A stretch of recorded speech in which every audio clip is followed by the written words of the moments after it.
Good morning and welcome. It is exactly 8:31 a.m. News and views on Salam Media, and our next guest is Professor Sam Koma. He's a governance expert, and we are looking at something pretty worrying. And I guess the big question is, could communities pay the price for municipal funding freeze? We understand that the South African Local Government Association, which is SALGA, of course, says that the temporary withholding of 13.5 billion rands in equitable share transfers to dozens of municipalities is welcome, but has intense implications for local communities and businesses. So that is indeed very worrying, Professor Sam Koma.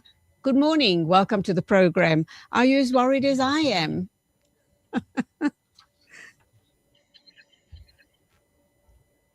Professor, can you hear me? Okay, I think that Prof is having a bit of difficulty hearing me. Let's see if we can reconnect with him to get the sound issue sorted out, and then we will proceed with this interview. Please stay with us.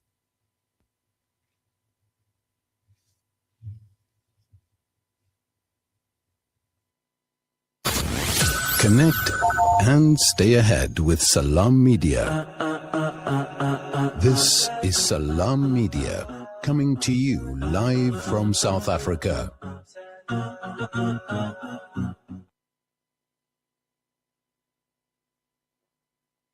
Salam Media, your link. Well, the answer is there's more to come because you said they've run out of the money that is there for them to do the wrong thing using instead of taking care of their community. It's quite disappointing, but at the same time, they have gone for the easiest solution, which was using more than they were allowed. And now they can access the money that was not budgeted. Now they're going to treasure the arm and go and break the law. More money available for them to bend. That's what they are saying. They say, allow us to bend more than we were. What you need at ESCOM, you need to say, much as all of these things were sold to you that are now unsustainable, get somebody that the contract that has got the president and his funding, then there will be no load shedding. That is why Ration Quick volunteered to leave, because he could go in there and shield government officials and the private sector that wrong contract. You need somebody to go in and terminate all these illegal contracts, structure there, take the money from us for electricity, prioritize the ESCOM coal power station. There is a solution, but it's not a solution that requires someone who's on the culprit. Zakele Mandela. This is Salam Media. Salam Media, a global voice for humanity. So we didn't go in with expectations, but we didn't what really happened to us there. Julie, on the 8th of September, left from Mecca going Jordan and going straight to Palace. We got off the train and got Jordan. We left our agent and we left for the border on the 8th of September. Time that we were on the LNB border, the shootout, the Jordanian ordinary opened fire at the LNB. Once they closed the border, they said in closing the border. So we made Moshe and we said, look, our intention was to come. So Julia, I have to tell you this about the Israelis. They have total conflict. They close things when they want to. They might say the border until 6, but if they feel that they want, Bismillah, they close it. That was the love Kirabika, director, playwright, novelist, talk show host, and community activist. Salam Media, a global voice for humanity. I want to mention a specific thing, and this struck me as quite remarkable. When my first trip that I took to Palestine, it was 2012. And I learned there that in 1950, the Israeli authorities introduced what they called the absentee property law. And literally, this was the law that was designed to take over property and land from Palestinians who had fled the Nakba in 48. Internally displaced Palestinians inside of the state of Israel. This law is still in place. And the quite remarkable thing about this law is that for the purposes of property, the Palestinian refugees and internally displaced persons were considered absent for the purposes of property, so that the state could take over their homes and their land. With the Isaac Senior Gender Justice and International Law Fellow. Salam Media, a global voice for humanity. Rejuvenating media day by day. This is Salam Media.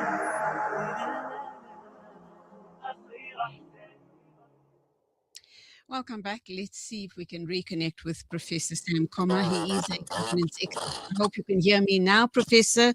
Good morning. Welcome. Professor Sam Koma, you are joining us this morning as a governance expert to talk about the freeze on municipal funding and Yes, the morning, audit. morning. Can you hear me now? Good morning. Okay, we're still experiencing horrific sound problems. Let's see if my technical producer can create magic and get Professor on another line, possibly a telephone line, and see if we can go ahead with this important interview. It has to do with the municipal funding freeze. How is that going to impact on the public at large? Does it mean that we're going to have to dig deep into our pockets to make the municipalities work? Let's try one more time with Professor Sam Koma. Let's see what Puti, our technical producer, can try and sort out for us. Please stay with us. It is exactly AM. Okay, Puti's given me the thumbs up. Let's see if Professor can hear me now. Good morning. Welcome, Professor. I'm sure I hope you've heard all of my comments in the introduction. So would you like to respond, please? Yes, morning, Julie. Yes, so I think the best way to look at the decision taken by the National Treasury in stopping the allocation of the equitable share that is due to about 29 municipalities is to begin by saying that the Constitution empowers the National Treasury to make this kind of a decision, which is to consider stopping the allocation of the equitable share in the event the National Treasury discovers that there are serious or persistent breaches with the Constitution and the applicable law. In this instance, we're referring to the Municipal Finance Management Act. So the National Treasury says in the past 4 years, it has attempted to guide and also to provide support interventions to these 69 municipalities, but to this date, there is little commitment shown by these municipalities to turn around the situation. And what situation are we referring to? We're referring to the whole issue of fiscal discipline, which has to be enforced and also adhered to by municipalities. And the decision taken by the National Treasury builds on the latest report published or tabled by the Auditor General looking at the local government audit outcomes. In that report, the Auditor General says fiscal discipline remains weak in municipalities. And in fact, in the report, she further says that there's been serious mismanagement and wastage of public funds. So what the National Treasury says through the decision is that municipalities, one, demonstrate to us that you have since taken measures such as consequence management by subjecting some of these officials who are involved in these transactions that have to do with irregular, unauthorized, wasteful, and fruitless expenditure.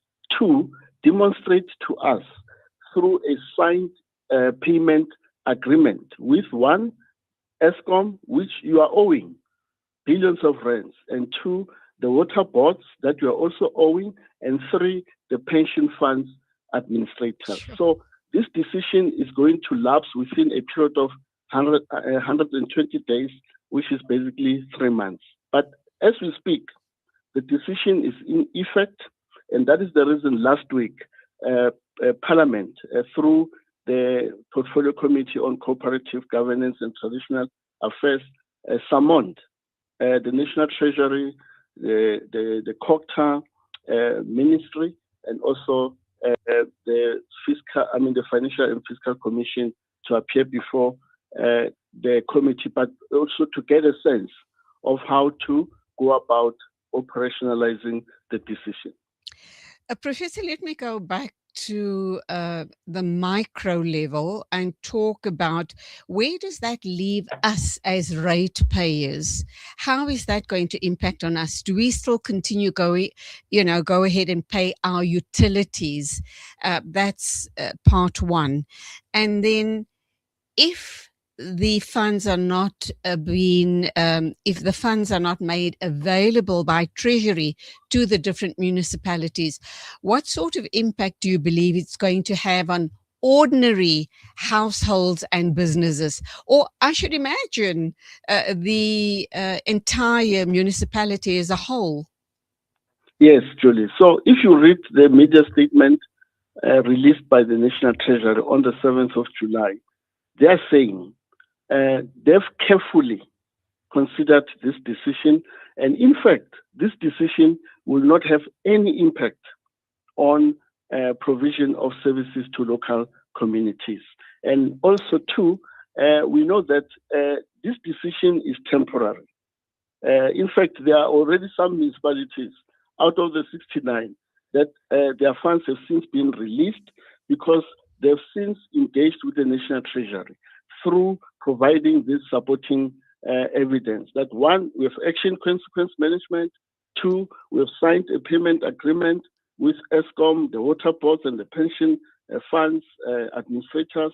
And also, we have looked at other measures to improve on our fiscal discipline. So, as ordinary residents, we should not really be worried about this decision because the National Treasury has assured us that through taking this decision, they've carefully looked at all the aspects and factors, and they're saying where they're sitting, the decision will not impact on the continuing provisioning of basic services to local communities. So we should continue to pay our rates and taxes, but also as residents and ratepayers, we can now see that the National Treasury is now determined to take decisive action against instances of financial mismanagement of our ratepayers'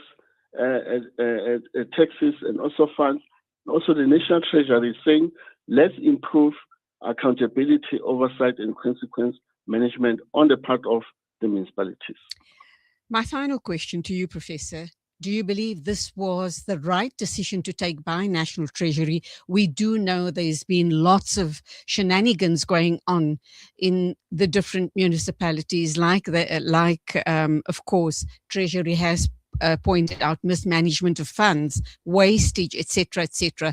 Do you believe this is the right decision and this is going to make municipalities more accountable, and that we as ratepayers will then have seamless services going forward? Absolutely, Julie. One commends the National Treasury in taking this decision, and this is a decision we've been calling for as early as 2015 to say this situation has to be arrested. And how do you arrest it?